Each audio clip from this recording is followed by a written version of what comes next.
Hey, happy Thursday. Welcome back to another episode of M.M.R.E.S. We have a special guest today, Cathie from the Warrior Healing Center. Hello. Hello. And I'm Beattriz, Cross Country Mortgage. I'm here just to have a good conversation and learn more about the Warrior Healing Center. I love it here. So. Awesome. Well, thank you guys so much. This is so cool that you're doing this. We love it. We're trying. It's a lot of work trying to figure it out, but we got it, right? I like our setup that we got over there so we can see. It looks good. We're all talking to each other. It's a work in progress, and it looks good. All right, so I'm going to kick it off. Can you tell me a little bit about the Warrior Healing Center and what your role is here? Which, let's be honest, it's everything. But what is the essence of the Warrior Healing Center, and what is the purpose, and what is your role in trying to keep it moving along? If you can try and... My goodness, you want me to keep that succinct, right? It's a lot. Because I could talk for 3 days. Yeah. However, excuse me, I am the director of the Warrior Healing Center. We are a grassroots nonprofit organization, 501c3.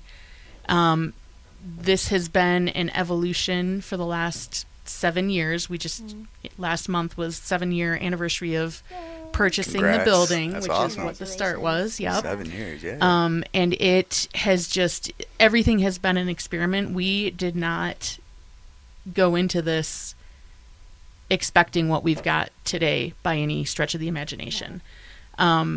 So to get back to your question specifically here, we exist in order to do something about the, I'm going to use the term self-harm instead of the more terminal term, which may cause some algorithm issues with social media. So we have seen in this nation way too many veterans self-harm. We have lost way too many of them, to the tune of somewhere between over 60,000, right? To the tune somewhere of 6,000 to 12,000 a year. The VA tracks these numbers. They put out an annual report on prevention of veteran self-harm, and their numbers are showing since 2001 every year 6,005, and then that was the lowest number, and it is pretty much steadily increasing, but staying within the 6,000 to 7,000 range every year. But we know that that's a low number, and so Why is that a low number? because they are only counting what is no questions asked, no doubt whatsoever. So either a firearm was used or something else that was obvious. It was an immediate attempt to end. Well, I think when it comes to categorizing things, it's easy to be like, oh, okay, something else. I don't think it can ever be accurate. So I too agree that those numbers are low. There's a whole category called accidental for COD, and that within those numbers, when you look at that and you see how many veterans lose their lives to things like drug overdoses, falls from heights, things like that. So falls from heights is a big one. They are, I believe that category of accident is very highly masking. It's like a scapegoat. Right. So, and there's a lot of reasons for that. We could talk for days about it. But basically the reason that we exist is because there are so many veterans in our nation that have lost hope. Right. Why have they lost hope? Well, we have done this work for 7 years of helping veterans. So what we're doing here is we are operating as a place where veterans who are in crisis can come and get help. So instead of facing things in isolation, facing things without a team, they can come here, they can find a team, they can find people that have been through what they're going through before maybe, and so there's some answers that can be offered that way. They can find other veterans who have walked the path and know what some of the connections are and know what some of the pathways are to getting, navigating the challenges that they're facing. Also, we are kind of a hub here for any challenge that veterans have, and so we know what the local resources are. So now it's not up to a veteran on their own to have to figure out what all the answers are. They can come here and say, I'm struggling with this. Do you know anybody that can help me with this? Do you know anybody that knows how to do that? Well, we do, because we've been here for 7 years, pulling all the resources together, building relationships in the community. So what are the things that the veterans come in and ask for? Like, what are some of the services that we got? We are tracking and publishing our statistics of what people are coming in the door asking for help with Okay. online. So if anybody wants to see, that's updated on a daily basis.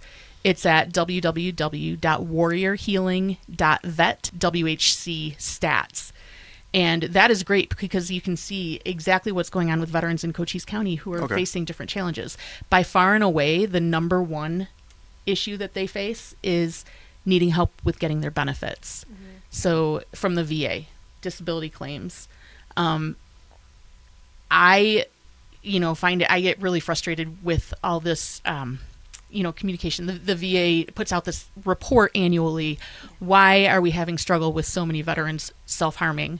Well, one of the easiest things we should be able to do as a country is give veterans what they've earned, right? Correct. 100%. But there's so many veterans that are struggling with it because it's bureaucratic and it is all kinds of hoops to jump through, and it is you have to dot your I's and cross your T's in exactly the right way to be able to get things to happen the way that it needs to happen for you to gain. It's all about phrasing. Get access. I was gonna touch on that from my point of view. Yeah.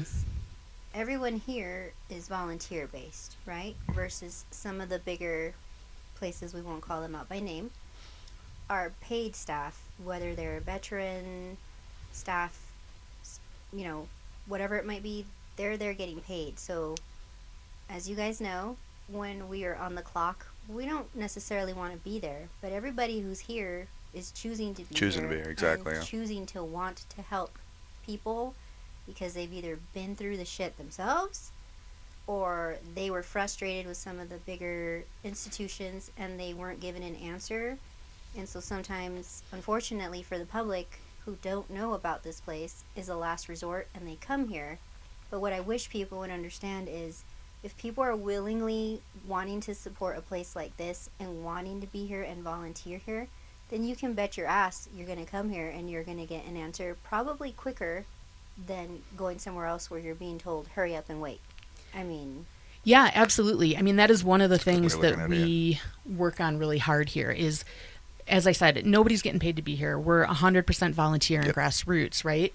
Absolutely. But we have put together, we prioritize people first, processes second, and then cool ideas and technology third. And we use all of those things in that order to help, because when there is a veteran that's in crisis and they come through the door, I don't want to be like, oh no, I'm sorry, I'm in a meeting, I can't meet with you. No, like, sign this form. Right. We will drop everything to try and de-escalate the situation and help bring that person back to a level of stability so that they can do what they need to do to be stable moving forward.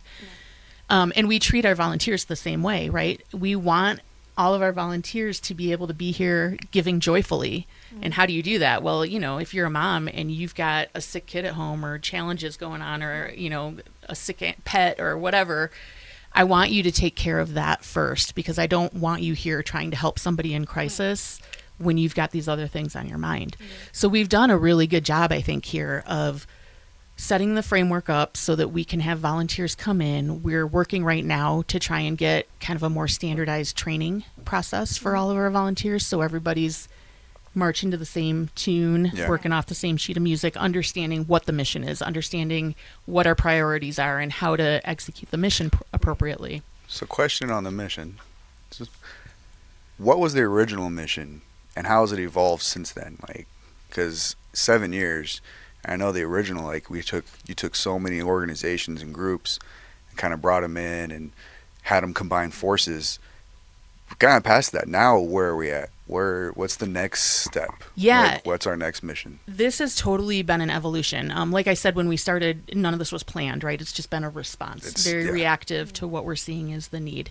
When we first came on the scene, this building was purchased. We were going to do an indoor dog training center.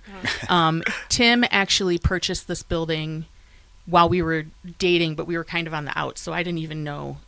I didn't even know this had happened. I love that. And when we got back together, I was like, what? You did what? Okay, cool. So, but he did that because he had been a client of Soldier's Best Friend. So that's a whole nother story. But we started out when he bought the building. It's a 16,000 square foot building. Jeez. So full of office space, right? Yeah. So, all right, our scope has become what it's become, but it's not just dog training, right? We're going to figure out something more. At the time, Sierra Vista was number 3 in the country. Excuse me, number 3 in the country for veterans per capita. So a ton of veterans down here. We are highly saturated. More than a quarter of adults in Sierra Vista are veterans. So if you're not a veteran, you're either married to a veteran, kid of a veteran, your neighbors, your coworkers. I mean, the whole reason Sierra Vista is on the map really is because of Fort Huachuca. Yeah. So very military oriented down here.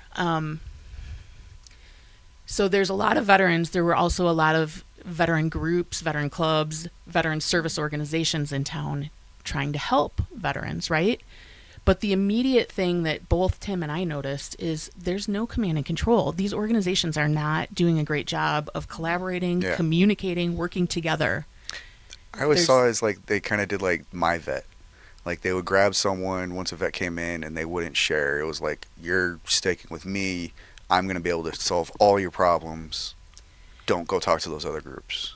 It kind of seemed on some of these groups as well. And do you think that stems from the military? Because I haven't Absolutely. yet figured out. Oh, God. Because I don't understand it. Because I'm coming in as a civilian. You keep it in it because you always try to keep things behind closed doors, you know, so you don't want to just sit there and bring everyone and start sharing problems. Here, we've kind of changed that a little bit. Like, no, we communicate with all the other groups and, you know, collaborate to figure out what is the best response for that vet. And you know, it's an awesome thing. Yeah, look how they used to be. When we started, the goal was we met a lot of organizations that were working out of their kitchens, right? Yeah. So if you were a veteran that needed help, a lot of times you'd get ping-ponged all over town. Go see them. Well, yeah, we can't help you with this, but maybe so-and-so can. Right. And it was just a lot of ridiculousness. And veterans don't last long in that environment when they're in crisis, right? They need help. So if they're not going to get... So can't help me? I'm done. Right. I tried. Right. That's it. You're just going to fix it yourself, right? Or try to fix it yourself. And if you can't, then you're in trouble. So that's exactly what happens. The goal initially was this would be a hub where we have all these different organizations under one roof that will help veterans in crisis. That has evolved over time because we have learned that some organizations are being run with people with different motivations, right? There's a lot of people that are, oh my gosh, I still struggle with this because I understand that in the military, they have to incentivize good behavior. They have to incentivize following orders, right? So there's this whole culture of like challenge coins and medals that you receive and ribbons and all this stuff to recognize, you know, the effort and stuff. And there's so much, needing pats on the back for things. I don't know. I come from So you got to think of it the other way, though, is when you're in to look at it, I did a lot of pretty cool stuff. And I got a couple nice awards. Should I have gotten maybe a few nicer awards compared to maybe the other higher ranked individuals that I know didn't do nearly as many cool things? But it's in real life, you know, like always get rewarded more than so. Like it comes into that mentality of awards, though. Like you sit there and you do all these things, and all you're going to do is get a COA at the end of the day, and a COA is just promotion points. Right, is what it comes down to. Meanwhile, your platoon sergeant, your platoon leader, whoever it is now getting some bronze star, and you're like, bro, you didn't leave the chew the whole point, you know, and stuff like that. So when you're talking about awards, some people it is a motivation because then but also it demotivates people when you don't do the work and get the praise. And here we get a lot of praise. Yeah, what we're seeing in the veteran community is, you know, there's a hall of fame for local veterans, and you can get your picture on the wall at the hospital. And you know, on the one hand, I get it. Like it's good to promote good actions and good models and stuff, but that's not what's happening. Like, to some degree, there probably is. I don't look at this really hard because what I look at is there's somewhere between 6,000 and 12,000 veterans each year terminally self-harming themselves. Why are we looking to say, hey, good job, veteran organizations, you're the veteran of the year, good job? No, like, there is work to be done. There is serious work to be done. And until we get that problem fixed, I don't think anybody should be patting themselves on the back, because right now we're at war, basically. It is a psychological war, and veterans are very vulnerable for a lot of reasons. The last 7 years here at the center, working day in and day out with veterans and listening to their challenges and understanding what's going on, we call it veteranology. We have learned why veterans are susceptible and what to do about it. And so, very cool, like our third priority is cool ideas and technology, right? We are looking at self-harm prevention, right? So we have a whole curriculum that has been developed, and we are looking forward to, in the very near future, putting on some classes so that we are teaching I'm veterans looking forward to those. I hope to hear and those, Yeah. family members, the community at large. This is what is going on. And we haven't seen this anywhere. What people are doing, you've got like everybody knows that this veteran self-harm thing is a problem. Everybody knows that, oh my gosh, 22 a day, right?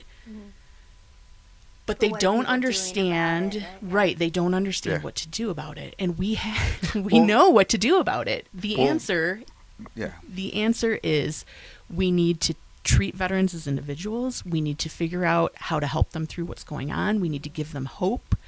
We need to build up identity and purpose, because really it's not a mental health issue. That's how it's being treated. So there's, the Columbia suicide I didn't mean to say that word, Columbia self-harm scale, right? So, cool, let's teach that, but you're utilizing that and you're tracking that and you're scoring them. And if they score a certain way, every time you talk to them, you're going to run through that again. But what are the actions that you're taking to help them heal? Right. That's where Yeah. the gap is. And people don't want to talk about it. It's a taboo subject. People don't want to do the things that are really needed. They don't understand what to do is really the problem. We know, because we have seen it. We have been experimenting here. We have been working with individuals, and it's not, when I say experimenting, it's not psychedelics, dudes. It's not, hey, the new brand of SSRIs. It's not more medication and chemicals. That's not what it is, because it's not brain problems. There's nothing wrong with the veterans who are struggling with these challenges. 100%. Do you know? I can't remember what the number is, but I remember I used to know it off the top of my head how many veterans that we had come in that were orange or red, that came in as self-labeled as that, and are still with us to the day. Like it was like 30 something. Yeah, I mean, you guys. Like the fact that 30 something vets Don't have mind come in, my light growth here. have come in and said that they are in danger to themselves or danger to someone else, and they're still with us. So, yeah, I mean, there's no way officially to say with any evidence. It makes me crazy when people are like, I have prevented so many self-harm episodes, right? You don't know that. You don't know what you've prevented. You can't prove that. Don't even start the conversation. Don't say that, right? But yes, what we are doing is tracking the information that's coming into us. So we have everybody that's asking assistance fill out an intake form for us. It asks them a series of questions. The number one question is, what level of stress are you experiencing right now? Yeah. Are you a green? Everything's cool. You just need some help with your benefits. We can help you as soon as possible. We're not going to have to drop everything, right? Are you amber? You're feeling a little bit of stress with your relationships. Things aren't great. You're feeling a little rocky. You're a little on the edge sometimes, and you need some help. Are you orange? I am a threat to myself or others. I really need some help. Red, I am in immediate danger. Help now. So that's how we score it. And then I just pulled up our daily updated statistics page. I love that page. It's pretty cool. So since we started tracking this effectively, that's January of 2022. So just over 3 years. Okay, 3 years. We've got 1,034 intakes that have been submitted that show veterans are green status. 1,000 green vets. Just over 1,000 green. 727 that are amber, a little bit stressed. 164 oranges and 52 reds. 52.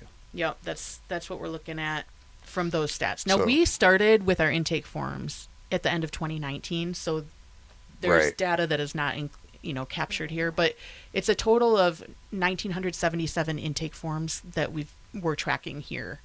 And again, so the top issue that you said was benefits assistance. The next three, just so you're aware, are financial assistance, mental health, housing assistance, and legal assistance. So the next four. So people are coming in with all kinds of challenges that they're dealing with on a daily basis, and what we give them is a team and like a team to help them Yeah. plug into the resources. We that have they a need. huge care team, and it ranges from all sorts of different things, getting housing, different PTSD groups that we can get tapped into. The spiritual garden club, gardening's great. So we even hey, you may just need to go and get your hands in some dirt, and that can calm you down and get you into a good state of mind. Flutes, drums, you have so many. Well, it's not a one-size-fits-all It's plan, exactly, right? it's not, Every exactly. individual needs Something different. Yeah. And you know? they're going to like different things, or different Yeah. things are going to speak to them. So the Yeah. arts is huge because you start creating things, and guess what that does? That flips a switch in your brain and gets you out of whatever dark spiral you're captured Yeah. in. So if you're alone, if you're isolating, which a lot of veterans Veterans find are. themselves Yep. doing, right? Because, and again, we understand this from the 7 years that we've been doing this. Right. There's a lot of reasons why veterans are vulnerable to isolation. And what we say is isolation is the pathology of self-harm, because somebody who is engaged and has relationships and knows that there's resources out there and is looking at the world as though they're not alone is going to be much less likely to harm themselves than somebody who is trying to get through whatever it is on their own and can't have a conversation to regulate their emotions, right? So, yes, getting your hands in the dirt is awesome. Doing art projects, music, dance, So the flutes, flutes, all all the of things. You even that. have the drums, right? The drum circle once a Yeah. month as well is starting back up again. So That's pretty cool. all of these things are opportunities to not only turn on your creative switch, but also be doing it with Yeah. other people that are veterans, So one thing I want to say is if you're listening and you yourself happen to feel maybe a little orange or into the red sometimes, or you find yourself being alone and you just want to be around sort to say a brotherhood that you used to be in when you were in the military, active Right. duty. This place has a ton of activities. So and many you would be stuff. surrounded by literally like your own people. And so Oh yeah. whether you're lonely or are a threat to yourself, or somebody who might be, that's why I love the Warrior Healing Centers, because it's not one size fits all. I mean, It's Yeah, not. It's absolutely. definitely not. literally, you can come here and you're going to find something that you didn't even know was an option, and you're like, oh, holy shit, when is that? Flutes, Tuesdays, or whatever day, like, oh, that's cool, I'll give it a shot. Yeah, I don't know, I just love it here. But I'm going to tap into you a little here. What does a typical day look like for you? I know, I'm hitting you with the questions today. See how Yeah. let's see how Well, sorry. quick you can keep it on that one. Yeah. See can you how This one, it's a tough question to Yeah. answer, It honestly. changes daily, right? Well, so one of the secrets to our success is we have thrown conventional wisdom out the window. Early on, we realized, look, this problem of veteran self-harm has been consistent. It's been rising. We talked about the numbers that the annual report for this from the VA. It tracks since 2001, and it shows it's kind of steady, the numbers of the self-harm, but what it's not saying is that in that last, from 2001 to 2020, those 20-year period, the number of veterans has shrunk by like 25%. why is that? So the number, your denominator has gotten smaller. Meanwhile, the numbers are climbing slowly, steadily. So the rate of self-harm is not getting better. It's getting much worse. And Right. now it's more and more younger veterans that are falling for that. So, Do we know why, or? well, there's all kinds of reasons, and that's what I mean. But the answers, people come in and tell us all the time, you have the offices and we donate the office space to organizations that help veterans, right? So early on, every conversation started with, why aren't you charging rent? And we're like, no. They're like, if you don't charge rent, you're going to fail. You're not going to survive. Okay, fine. But if we charge rent, 7 years and we're not going to counting. have the right organizations here. The organizations we need are the ones that are busting their butts, trying to make stuff work out of their kitchens in their houses because they care. They want to be doing this. And they don't have the money to spend on rent. That is the whole reason why we're doing this the way that we're doing it. So we're pulling in organizations that are helping veterans for the right reasons, and they're doing it bare bones. I mean, it is lean. It is so lean here because nobody's getting paid. Nope. We've got kind of an expensive overhead with, the building and stuff, but in the big scheme of things, it's really cheap to do what we are doing. And the number of veterans that we are helping, if you take the cost per veteran, it is tiny. It is the effect, the impact that we have is like a really good bang for your buck. So I'm off track here with the question asked, but we are very much, we have thrown conventional wisdom out the door. We are doing things the way that we see things need to be done. We are doing it without a lot of red tape because we're grassroots and we don't have anybody over us telling us how to do stuff. And, Tim and I both have a lot of real world experience that has allowed us to use logic and reasoning and apply common sense. And you don't find that a lot of times when you're a veteran going to a bureaucracy trying to get help that you need. A lot of times you feel like they're just trying to check boxes and get you through. Always, You're seen as a liability or a number. You're not seen as Josh with all the experience that you bring to the table. So the last four of your social. That's the number. That's all you are, yeah. Right. So here we are doing what we can. We are pulling in volunteers. The most successful volunteers that help other veterans are the ones that have been through the shit, right? Yeah. So they are not the ones that necessarily look great on paper. They're not the ones that have all their ducks in a row because they're able to relate to veterans in crisis because they've been through it, and there's still a lot of them are still going through it. So that makes my job really hard in a lot of ways, and fun and challenging, and there's a lot of good too. But as with any nonprofit, it's usually a few people that are doing a lot of the heavy lifting, right? And so that is true. Part of what we're going through right now, so my regular normal day is, how do we build this out so that it's going to be sustainable? So we've put an org chart together. We are putting together plans for bringing people in and keeping them inspired and figuring out how to keep doing things that are making the difference, helping veterans. It has been, I would love for my job to be a lot more proactive and structured and have all these meetings and have all these outreach, and me being able to connect with other people that are running other organizations so that, and people that can do fundraising for us. And, I would love to be able to focus more on that stuff because it's always a challenge, right? We got to figure out how we're paying the mortgage next month, right? But we are very responsive and reactive. And again, we keep those priorities straight, right? People, then processes, then ideas and technology. And because of that, I'm interrupted 1,000 times a day because people need things, right? So it's veterans that are needing help or in crisis. We have a team that manages that. So for the most part, that's not in my lap, but on occasion, I get pulled into that. And I'm an RN too, so from the civilian world. So I've got. I did not know that. So no, You didn't so know healthcare too. Yeah. So sometimes I have to put that hat on, but helping the veterans is always number one. Helping the volunteers is a big part of my time too, because we are dealing with a lot of volunteers that want to help, that don't fully understand the picture yet, that need a little guidance to know how to do it effectively, efficiently. We have communication tools that we have put together that allow us to be helping the number of people that we're helping. So how many channels are we up to on Telegram now? I never kept count, but Don't look. there were at one point recently when Tim had some issues with his account. I happened to look at how many channels that we shared, and it was almost 500, and he's not on a lot of the channels that I'm on. So, yeah.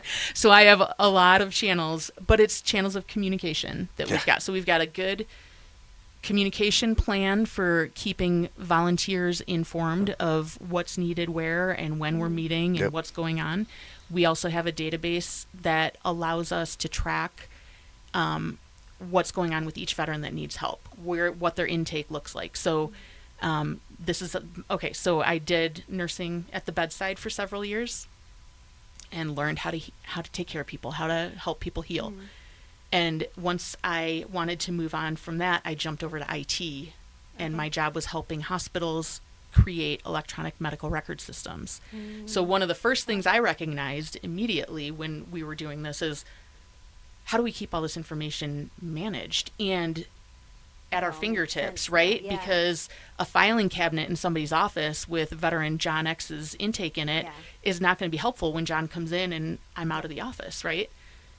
Or we can share information with different organizations in the community too, potentially. So, we get the permission from the veteran to allow coordination of care and sharing their information in order to do that. So we have created a database where we keep that information handy, and then if somebody needs it to be able to assist them, I'm able to share that information immediately, and that makes all the difference in the world, and it helps us kind of measure the numbers too, so that we can see data-wise what's going on in Cochise County, what are veterans struggling with here, what's not working. Right, we're in rural Arizona. We don't have a ton of great resources. Mental health resources are really hard to come by. What else do we need? Where are the gaps? And these numbers that we're collecting are great, because then we can share that with the political leadership, people that are making decisions. How do we get more resources that are needed to be able to cover the need? So speaking of resources, since this is 100% nonprofit, what are some of the things that you guys are always looking for to be donated, or how can essentially the community help, whether it be volunteering or giving food? I know you guys have, is it Bagels and Brews, third Wednesdays of the month, so people can come and hang out and enjoy a good breakfast together. I mean, obviously the garden stuff is donated. Like, what are some other things that you find that are commonly needed that maybe goes scarce sometimes? There is so much, and it's hard for me to even keep track, but we have a quartermaster team, and they help me put lists together. So every so often we'll post, like, what does the pantry need right now? So, like, every couple of months we'll post kind of a grocery list. If anybody's out there and can contribute these items. We always need coffee, right? It's a vet center. We've always got coffee brewing. People are always drinking coffee. Yes, coffee is life. Right. And sodas. So we have a relationship with Swire Coca-Cola in Wichita City, which is phenomenal. So she'll call up and say, hey, I've got some extra sodas. Can you pick them up tomorrow? And I'll be like, let's jump on our communication system and see if anybody can go pick them up. You know what I mean? So, yes, we have a food pantry. Putting food on the table has been hard because the economy sucks. So for a lot of people, they've been struggling with housing, food, and just being able to pay for basic things to take care of their families. So the food pantry is always looking for non-perishable items. We also have several refrigerators and freezers that have been donated in this building, so we can take perishable items as well. We have a pantry team, we have a quartermaster team, we have a gardening team, which ideally, the stuff is starting to sprout out there, so ideally that'll support the food pantry and supplement that. Yep. And then we've got a cook's club, so if we've got a lot of perishable items, they will go convert them, make them into meals, and bring them in for like potluck style stuff here, or for meals that are donated that we can stick in the freezer so that veterans can come in and get a bite to eat if they're hungry. And it's just low key, easy stuff. So specifically, what do we need? Well, I'm actually one of my other hats is let's manage our social media and put the word out to the public. So one of the things I'm starting to do is every week, how can you help? How can you get involved? So it'll be like grocery lists, or it'll be, hey, support our social media stuff, like follow our page, like our stuff. Do that for all the small businesses, really, not just veteran owned, but we're pushing veteran stuff. So also the veteran owned stuff. Bring in coats. We do a coat drive with Real Wishes Foundation. They do coats for kids. So if they get adult size coats, they'll donate them here. And so we've got a rack here that we keep now for coats for vets, and anybody can donate those.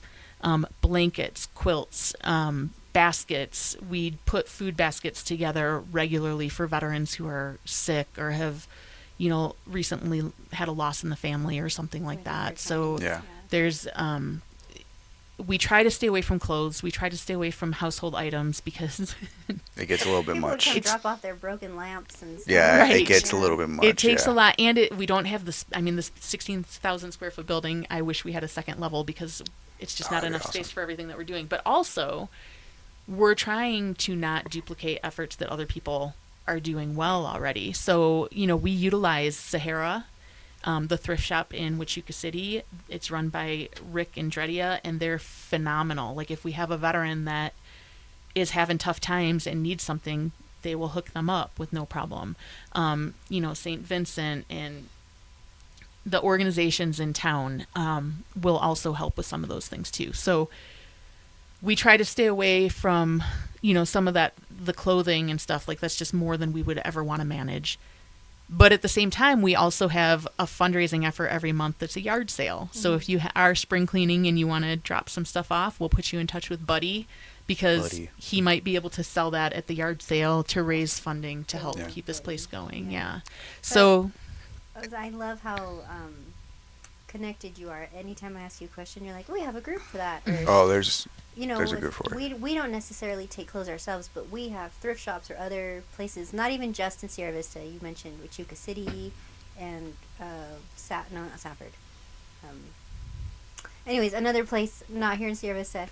And I love that. I'm trying to hit you with the hard questions, but you've already thought of all the things on how to help people. So, well, we're just trying to be efficient and trying to get through the day. And it's a juggling act. Like, there's so much coming at us. So we had to, I don't know. It's just the way my brain organizes stuff. Let's figure out and track who the people are for this, who the people are for that, and then try to utilize them and get people in touch with the right places so that it doesn't all have to go through me, so. I'm going to hit you with another question. See if I can't get you on a hard one.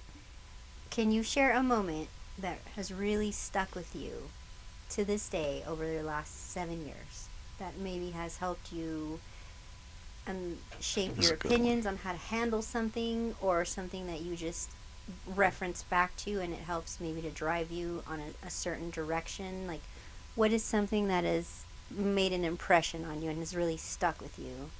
Whether it was helped somebody or, I don't know, something awesome that happened within the center itself. Like, there's got to be something besides, I always say, like, there's always more than one motivator, right? And for me, certain experiences in my life have helped me change my opinion about something, and it drives me to face challenges a little bit differently. And you're doing great work here. Everybody here who's volunteering is doing great work, but you are the head of that, for you to keep going and not be weighed down by all the stress and everything. I want to know, what is maybe one thing that just helps you to wake up and just be like, let's hit it again, Tim, let's go help more veterans. I'm going to pick your brain a little bit. I want to hear it. There's got to be something good over the last 7 years that has just lit a little fire under your ass, I would say the immediate, obvious answer to that for me is faith. Yeah. Because I am a recovering Catholic. I went to Catholic school for 13 years of my life, and my faith was never... I always believed in a higher power, but I was not... I grew up my parents were very involved in the church, right? So they would read at church every Sunday. We were at church dressed in our best every Sunday. But as an adult, I was not so into that. I was more, I find my spirituality out in the mountains, out in nature, on the water. That's what I love. I feel connected there. Here, there is no doubt in my mind that all of the good things happening here are not because Cathie and Tim know what the hell they're doing. we bring some good ideas and some good strategy to the table for sure. Mm-hmm. But it is so much bigger. It is so much bigger than us. And there is no doubt, not a doubt in my mind, that Tim and I ended up together because of some extra help. I say there's a reason, right? Everything happens for a reason. Absolutely. All in its time, and we just have to go along for the ride and just kind of ride through it. Yeah, and we talk about this regularly because I can't tell you how many times, like, no good deed goes unpunished either, right? So how many days have I had where I'm just like, I'm done. Why are we doing this? I'm done. I'm not going back in tomorrow. I'm disappearing to Costa Rica. Let's shut the door and sure, go to Mexico, go wherever. Go where. We have had that discussion several times, but I kid you not, every time we get into a fight or get serious about quitting, somebody just happens to come through the door that is a case that is their life is totally turned around and uplifted because of what connections they made here, you know? And it's not even always something that I'm immediately, you know, I may not have directly been involved in the case, right? But they come in and just say, hey, I just want to say thank you. Or I just want to say, hey, I'm looking at doing this and XYZ, whatever. And I'm like, all right, what we're doing is clearly a channel for good things to be happening. Yeah. I think this is kind of a lighthouse in a sea of darkness. I think perfect way to describe it. Yeah. And I think there's like, how do you argue that? You know what I mean? Like, it's working and it's helping a lot of people. And, you know, the last thing I want to do is push religion or faith on anybody, because it's here if you guys need it, if you're ready, if you want it, we can have all kinds of talks. Yeah. That's not why we're I mean, maybe kind of under the cover was why we're here. but because we want to be able to help people, I believe that that's how you find healing. That's how you find, you know, it's all about truth. It's all about fighting evil and human nature. Yeah, human. Yourself. Right. We are dealing with a lot of bad things in the world. Veterans have been face to face with a lot of bad, scary, evil, ugly shit in the world. And they've seen some shit, and they carry that shit with them sometimes. Right. And they don't know how to handle it, you know? Right. They can't. So, yeah.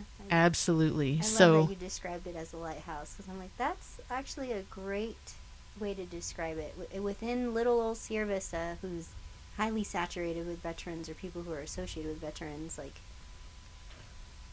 follow the little lighthouse right here, and it's you know, ran by people who want to help. So people are finding us when they need to find us. So there may be people out there that don't know about us, but tomorrow someone brings them in and it's meant to be. You know what I mean? Like, it's on some other power's schedule, you know, but it happens the way that it needs to happen, and we see that repeatedly. So it's just how do you argue that? You know, it's always funny when you get new people in here. They always say the same three things. It's always like, I didn't know this place existed, you know, or I didn't know this was here. It's bigger on the inside, because as soon as they come in, they don't realize how vast this building is. Like, it's not big enough. When you say 16,000 square feet, it feels like it's a lot bigger. Right. And then the other one is, I cannot wait to bring my dad, my mom, my sister, my aunt, my brother. It's literally like, that's how it goes when someone finds this place. I used to work the front desk for a year or two, I think. And that was always, anytime someone new came in, I didn't know this place was here. Oh, I can't wait to bring my sister here. Yeah, bring them on back. And then they come in and then they say the same thing, and it keeps on going. It's just, there's so many things here. So actually, I got a question for you. We're going to have some fun here real quick.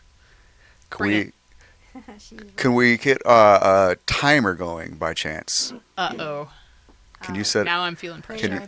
Can you get us a 30 seconds timer? Okay. All right.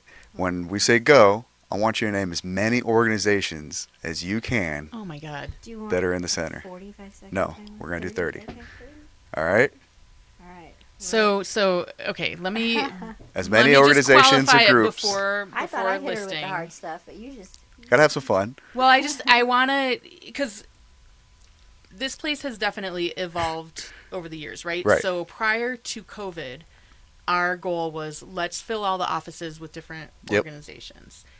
As we worked through COVID and coming out of COVID, people changed. People were not wanting come to back, come yeah. to meetings as Yeah, much, yeah. whatever. So it's changed a little bit, but also we have created this ability, the care team, for example, Yeah. right? We will pair up a volunteer with every veteran that fills out an intake so that we can get you Yeah. through whatever the crisis is and move on. So we've got a lot of office space now that's actually being used for counseling type work. We've got, 2 organizations that are in here that are state level sort of organizations that are helping specifically with 2 really important things. I'll name them when I do the listing of places. She's stalling to remember all the names. Yeah, right. No, it's How about just, we go- it looks different, Yeah. but we're still very involved with all of the, Yeah. we will work and we want to be working with all of the veteran serving organizations in the county, because the only way to overcome this self-harm problem with veterans Is to work is together. to get us all working together. It blows my mind. I mean, that's one of the biggest struggles I've had coming in as a civilian, is being like, why Why is no one communicating with each why other? is this so hard? Like, we all should be working together. But what you mentioned earlier is right. There's a lot of people that are like, well, we've been doing it this way for years, and this is how we should do it. And who the heck are you? And why Yeah. are you telling us what we should be doing? And it's like, no.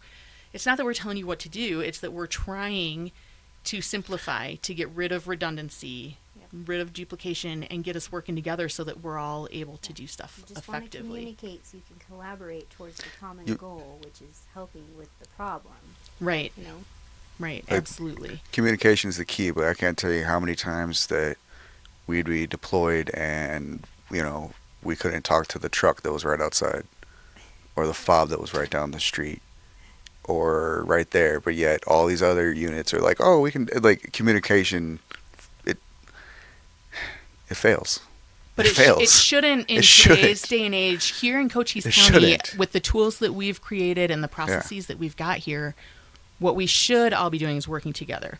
We've got one organization that I swear there's a sign up over our front door, especially for them, which is check your ego at the door, because we're helping veterans. And Yeah. we don't have time for this nonsense. Right. Like, there's no reason to try and compete. What you were saying earlier, we're going to help you and we're going to be the only one that helps you. Why? yeah. Bragging Why? rights. We should be sharing. Yeah. There are 20,000, about 18,000 veterans in Cochise County, right? There's a lot that are suffering, a lot that need help. Yep. Why would you even approach it as let's fight over it? No. Why would you approach it as let's compete? You're not even in our league. Why are you trying to compete? You would be doing so much better if you would come work with us, because we've got the processes figured out. We've got the ability to share information. We've got the volunteers. We've got the plan. Share And ideas, let's share resources, absolutely.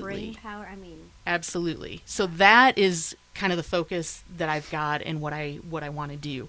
And we will work with any organization that wants to work. Yeah. And if you have a problem with what we're doing, we are open to that too, because I don't think we know all the answers. And I know we don't know all the answers. Come Let's in work and together. let's talk about it. Yeah. We want to hear we want to hear where we're screwing up, because we want to make it better. Right. We want to hear what's wrong, what we could be doing better. So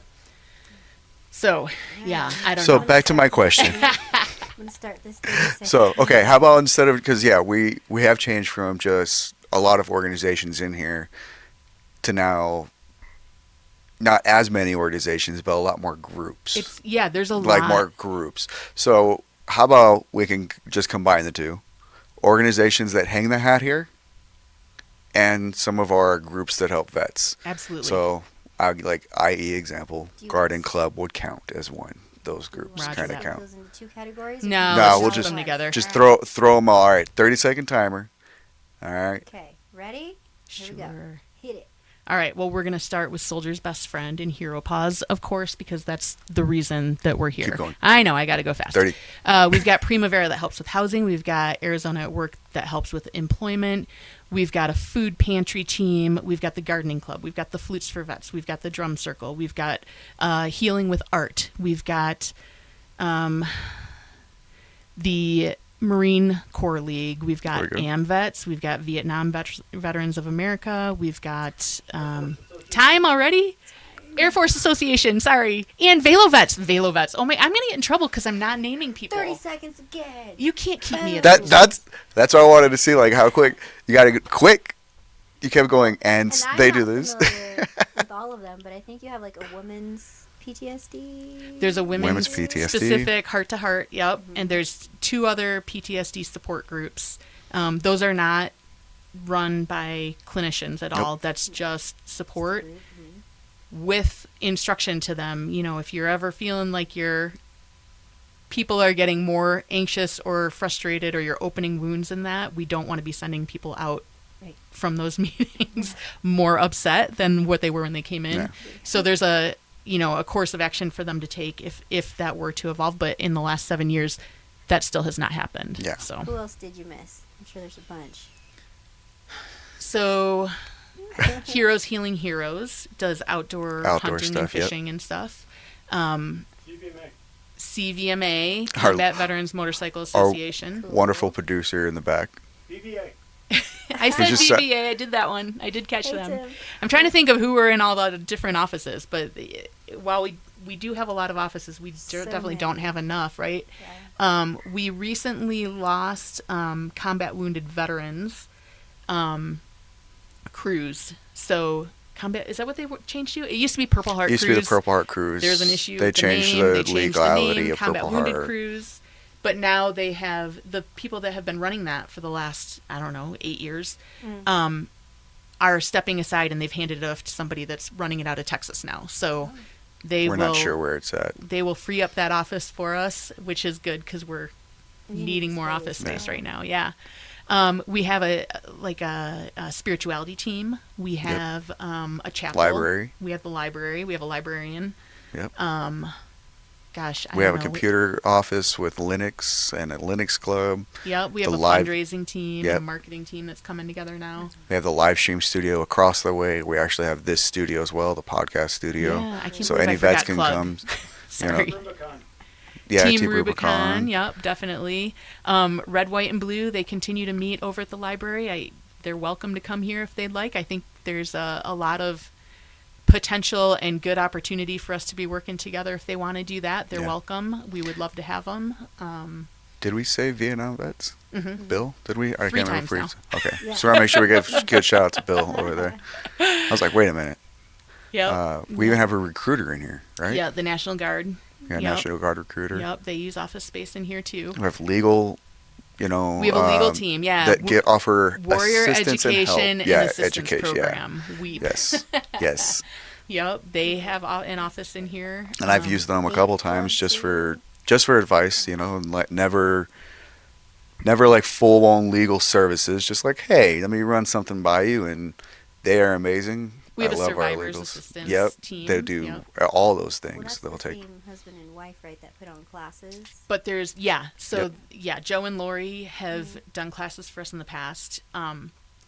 Hopefully we will get that going again. They've got some other stuff that's taken up a lot of Yep. their energies right now. But we do have a team of volunteers that we're trying to grow for survivor assistance. So if you have been through that in the past and want to help others, we've got about 6 volunteers working that right now. And then you also mentioned like that you have the fundraising and marketing and stuff like that.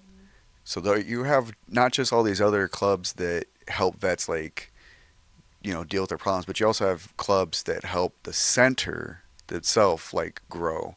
So now you can find a Yep. purpose. So like myself, like I volunteer with the fundraising group, the marketing group, and stuff like that. So I'm not jumping into Cook's Club and doing the flutes, but that's where I'm volunteering and my helping. I come over here. I'm a good cook. We've got a cards and games Yeah. group, a crochet. There's a crochet group now.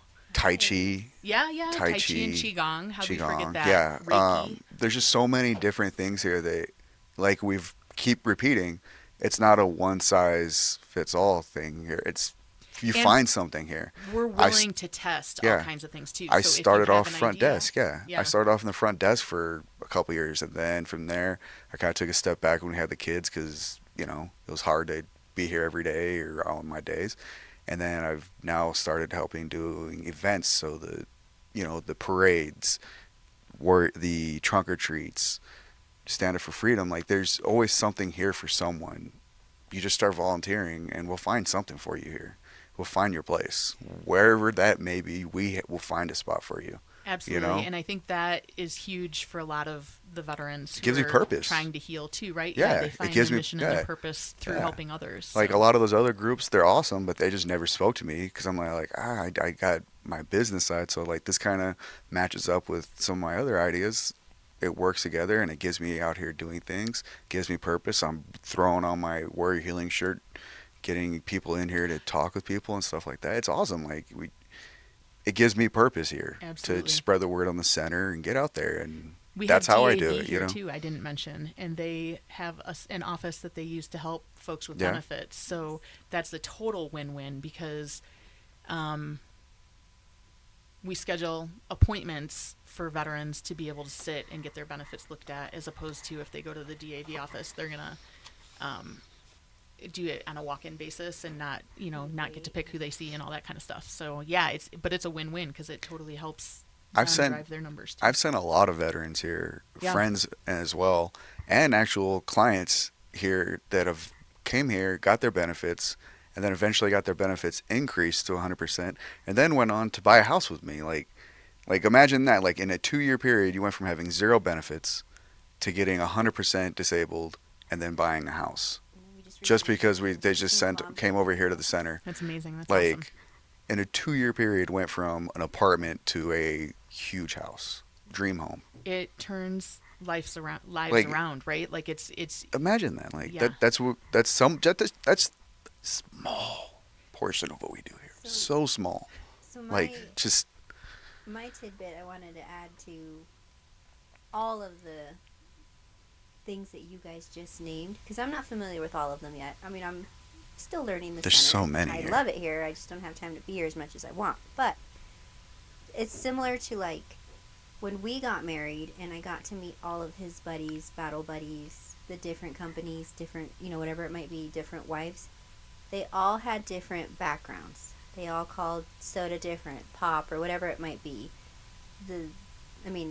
This place is similar because you come here and it's not just one thing. It's multiple different things, different hobbies from whoever might have been from the East Coast and they brought something because they were stationed here. And this is my hobby. I came here. Well, how do we know that a veteran that came in through this door didn't grow up with that same hobby and it's available here? And absolutely, so yeah. this place is kind of cool because it's like its own community and its own little battle hub, if you will, because you can come here and there's so much to learn. Because I grew up here, and this was before Sierra Vista started growing, and so when I left, I like eyes open to a whole new world of shit that I didn't even know. Hobbies, the way people name different things or describe things differently. This place is like home to me because. And we had this conversation. Some of our best friends, they're all out of state. all of them are out of state. But when we get together, we do shit that isn't even available in this town. Right, right. But if you come here, do you guys happen to have... No, but if you want to bring it, I'm sure there's other veterans who want to do the same thing as Absolutely, you. Because yeah. at some point, and we all know this, our husbands... They played stupid shit to keep themselves entertained while they were in the military or deployed or What does whatever Tim it might say? be. Different hobbies, or they learn different things from each other. Like the velo vets. Mm-hmm. Come on. Like, you got beautiful weather outside and people who want to bicycle but maybe not necessarily alone, or maybe they used to do bicycle races wherever they were stationed, and here you go, Stu come on Carter, over. yeah, Like, he calls himself it's Cairo like Joe. That was weird, what he did, yeah. quirky, awesome things. Well, the cool thing that with are Velo available Vets, here. too, to give them a little shout out, is for the vets that may have want a bike ride, but they can't because they may be physically limited. Mhm. He will custom make a bike for that person to meet their physical needs so that they can get out there and ride in our beautiful weather down Yeah, here. that is a big part of their mission, know? and it's just getting people out of the So- house and physical and camaraderie all Yeah. together, right? Around, yeah. For sure. Camaraderie, Frisbee yeah. golf. We would love to have a frisbee golf team. If you know veterans that want to take that on and start that, how fun would that be, right? I mean, I we used do to have that see one a over lot there, in 7th, right? Colorado. They Right? have it Yeah. here, too. Yeah, there's that one spot over on 7th. There's just so many things here, and like it's funny because like and you get the telegram, and all of a sudden you get like new channel and stuff like that, and you're like, oh, what's the new group that I'm getting added to? And you're like, oh, okay, I guess I'm doing that now. So, Josh, I trust in your savviness with Telegram to be able to remove yourself from any group you can't. Oh, I know, but it's just funny because it's always like there's always like, so I'm still in the front desk one, so because I'm a ringer anytime they need it, like Evie, last do you hear minute. that? Yeah, I think she still knows it. It's just I am like the last resort. I so think is what it have- comes down to. But there's those groups, and then you have just the volunteer one, which is all the volunteers. And I can't even think of how many other Telegram channels there are, but That's okay. We don't need to talk about it. there's So just I have 2 last questions from my point. Do you have any more fun things No. for Cat? Okay. So you've been here 7, and the intent obviously is to keep this place going forever, right? The intent is for it to be able to run without M.M.R.E.S in the state. Keep it going forever. I want people to be able to run with it. Yep. Okay, so that's leading into my next question. Okay. Where would you like to see the Warrior Healing Center in 5 years? Well, what I started to talk about earlier with the self-harm prevention, like, I can't even tell you. We were on a platform last night talking with some bigwigs in the veteran arena, and they did not like what we had to say. They don't like it because they're trying to get behind putting a bill through Congress to try and make it legal for things like, shrooms to be able to help veterans with their PTSD and stuff. And we look at it very differently, as we were talking earlier, right? It's not a problem with your brain. It's Can't not throw something something that at it. chemicals Yeah. are necessarily needed. Now, medicine has its place, definitely. I'm not Might going to say manage it, but it's not healing or fixing. yes. Right. What's the issues. stem? The damage, The root stem. the stem of the problem. Yeah, what is that? We need to understand what is the pathology of self-harm. What is causing it? What happens? It's like prior, now you can have somebody have a heart attack in the parking lot, and there are people around that know how to give CPR, that understand how to use the AEDs, that know where they're at, can find them immediately, know how to call 911 and get this patient from the ground in the parking lot into a hospital, into the cath lab where they can Right. put a stent Yep. in. When it happened to Tim, it was less than 3 hours from the time he was first experiencing chest pain until we had got him out of the cath lab with the stent in. Amazing, right? Yeah. Like, we can do that. Why can we do that? Because we started to figure out, what is a heart attack? What does it mean? How do you fix it? You've taken the heart out and dissected it and figured out what's going on with the arteries and what causes the problems. Right. How do we prevent the plaque buildup? All of this stuff, right? We can't do that with the emotional challenges of Right. the injuries to the soul. You can't cut out your soul and dissect it and figure out what's happening. So we have to take a whole different approach. And what we've learned in the 7 years we've been doing this is that it is an injury to the soul. It is a problem with your identity and purpose.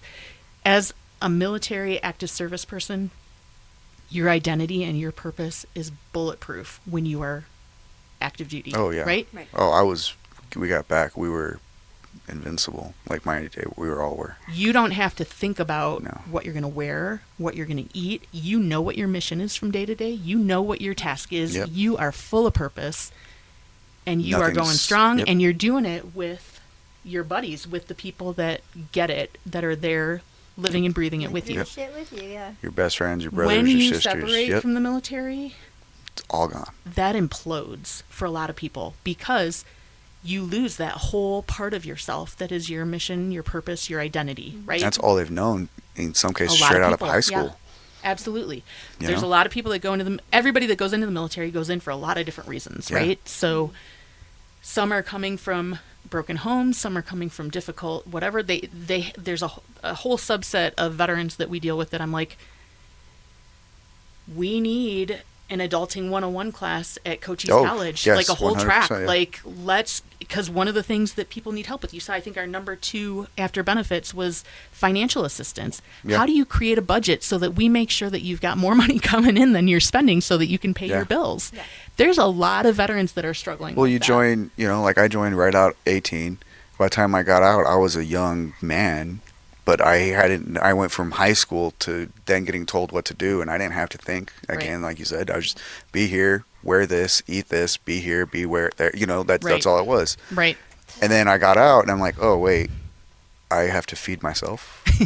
I got to pay for my own housing and electricity and water. So to touch on that, I Like- didn't even know, like, oh, I have to get health insurance? Yeah, exactly, like health insurance. Right. How do I do that? Like, Like or- dental, vision. What? Those aren't in the same health insurance. Right. Like those are separate. so what the basic heck? things So that there, I Like, think there's you a don't- huge market and a huge need. All the community colleges should be Yeah. offering something But like, mostly aimed at veterans, but there's a lot of people that probably Yeah. didn't serve that would benefit as Yeah. well. but to And- go back to what you're saying, like you get out and now all of a sudden those things you have to do. You don't know what to do. You don't have money because you probably don't have a job that you had that standard paycheck. Every month you got 2 paychecks. Your food was paid for, all this stuff. Now you got to start paying for this. And if you're married, now you have wife, kids. Josh, spouse, what was your kids. transition plan? What does the military consider transitioning out of the military? What do they prep you for? I'm trying to think. Did they? Yeah, so I was a little unique. So when I got out, I had 89 days of terminal. So I signed out on leave in September, and I was already overseas contracting by November. My ETS date wasn't until December 1st.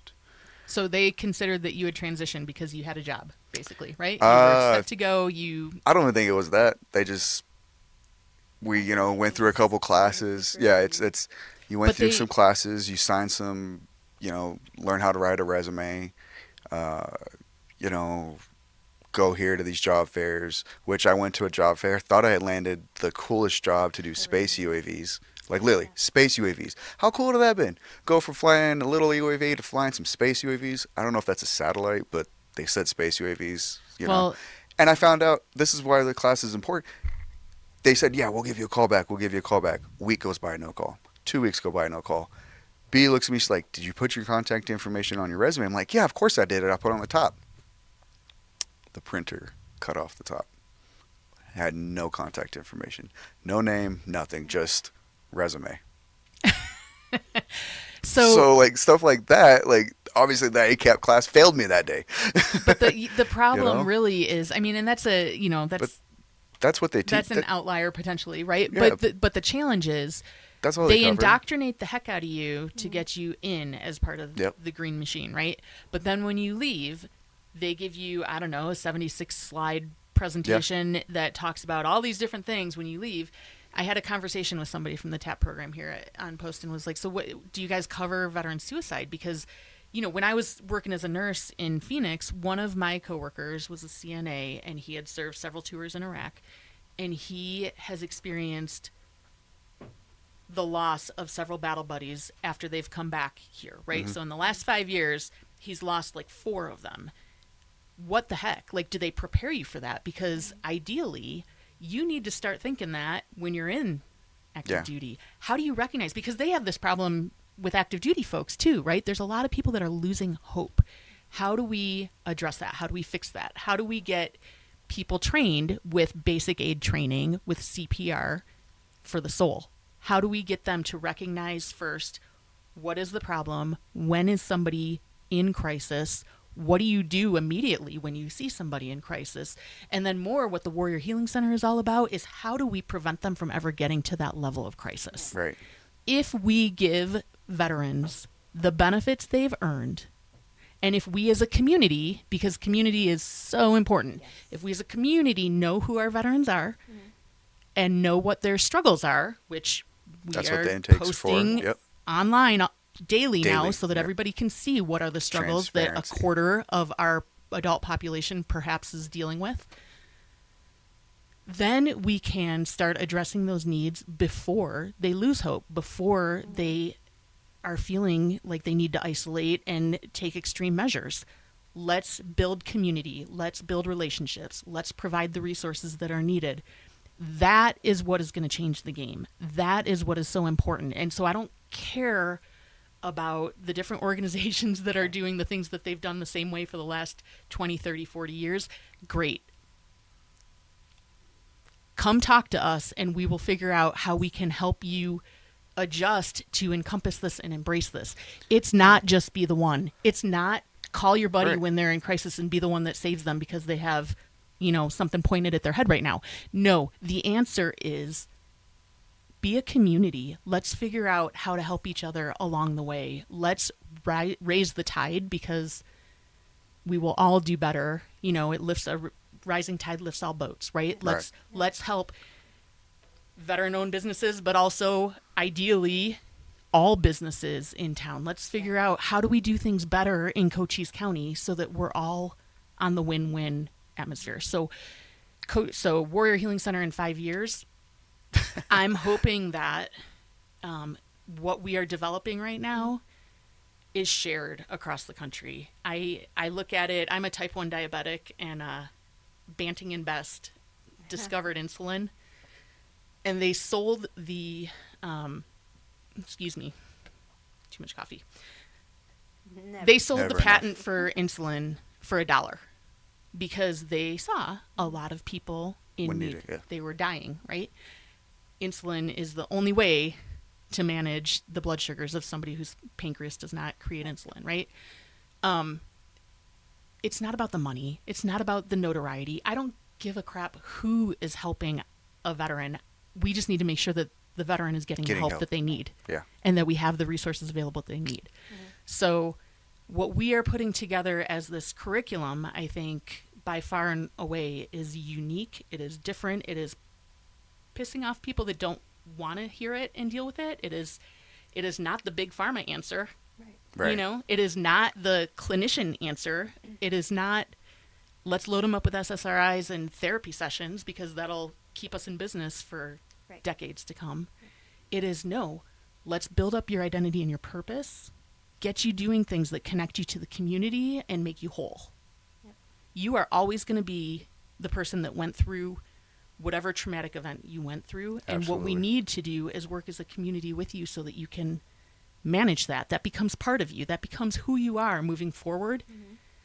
But how do we get you so that you can cope with things? It's not about avoiding triggers and not having any triggers in your life that are gonna right. It's about being able to live life in this world where there are a bunch of triggers and making sure that you're okay. And whether that's with the help of a service animal or with the help of a flutes class or a dance class or whatever it is, there's all kinds of opportunities. We just need to get you plugged in and get you doing what builds relationships. Mm-hmm.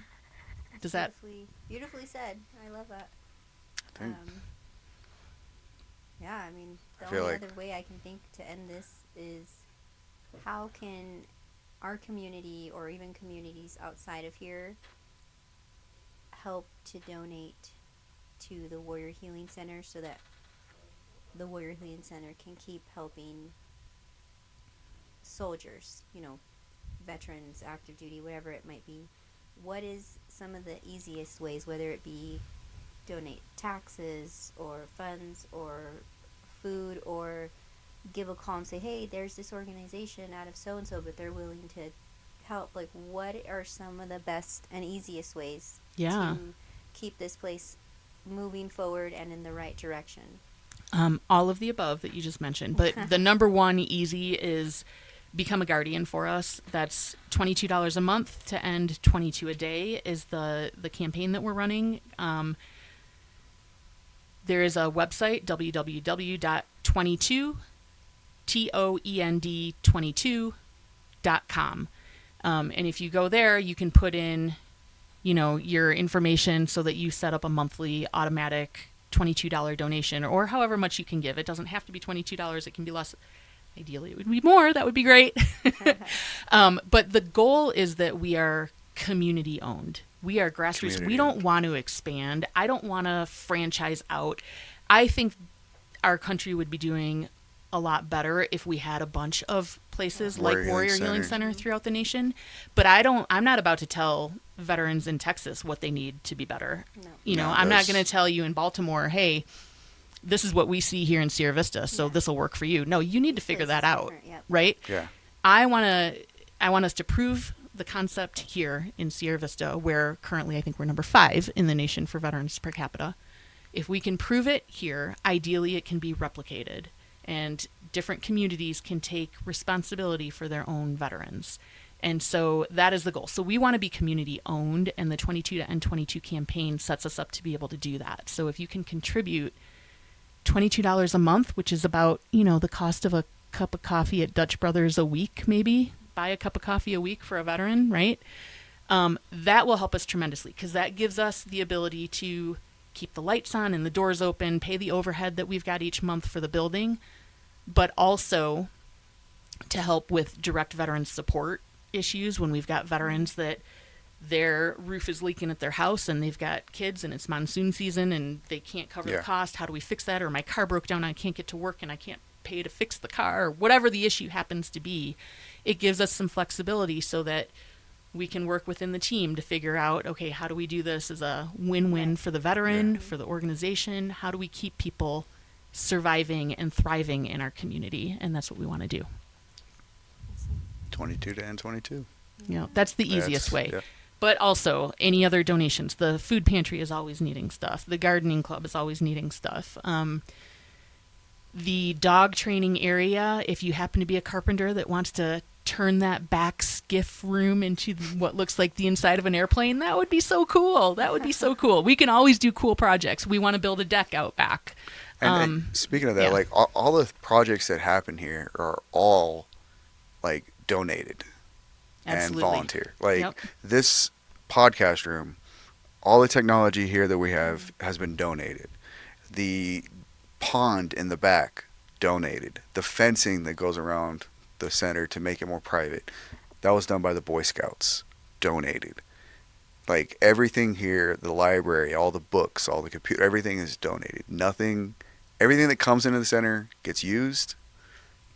We're very transparent on everything. We're not going off and, like you said, technology's third, right? On it, so we're not going off and buying technology. Everything's staying here. I happen to So be those married things- to a veteran who is very tech savvy and into tech. So it's a lot of stuff that he's pieced together, but it works. It works, We and, make it like, work. Yeah. But like Thank you, everything that Tim. comes in Yeah. stays here, and everything else donated. No. Well, I'm going to wrap it up if you're I good. think, yeah. Yeah. So I just want to say thank you to, the heavens above, not trying to get spiritual, but for placing you two here and for allowing the umbrella of good people being underneath to lift this place up and the community as well. I love that good old little Sierra Vista gets to set the tone for a lot of the things that you guys are Oh, yeah. pushing forward that are pissing off other people. Absolutely. I think it's a good thing to go against the grain and make change. And so I'm here for it, and I hope that anybody listening and watching is here for it. And if you want to contribute or help or throw out ideas, we are all open ears. And I just thank you for having us, and thank you for your time today here on the show with us. And yeah, we love you guys, and we love it here at Warrior Healing Center, and we love everybody, all veterans, everybody who's She's so full of love. served. And I do. This is like home to me. I know I'm just the veteran spouse, but man, I mean, There's no just in that sentence. I no. mean, Yeah. I don't know. Some of the best people I've ever known in my life served, and so. Well, at least- absolutely. I think the people that have been through it are the people that are going to turn around and be good stewards and be loving and offering the helping hands, right? Because they've been through it. So it's the balancing act of, managing the challenges with the baggage that's brought, but also knowing that those are the people that we want in the front lines here. So Well, thanks again for having us. no, and for, thank you. Thank you for your time today as well. So, Absolutely. again, everybody listening, you know where to go. We're setting the tone. 1838 Paseo San Luis. Get your butts down here, right? Sierra Vista. All right. Make sure to like and share and subscribe. See you next See time. ya.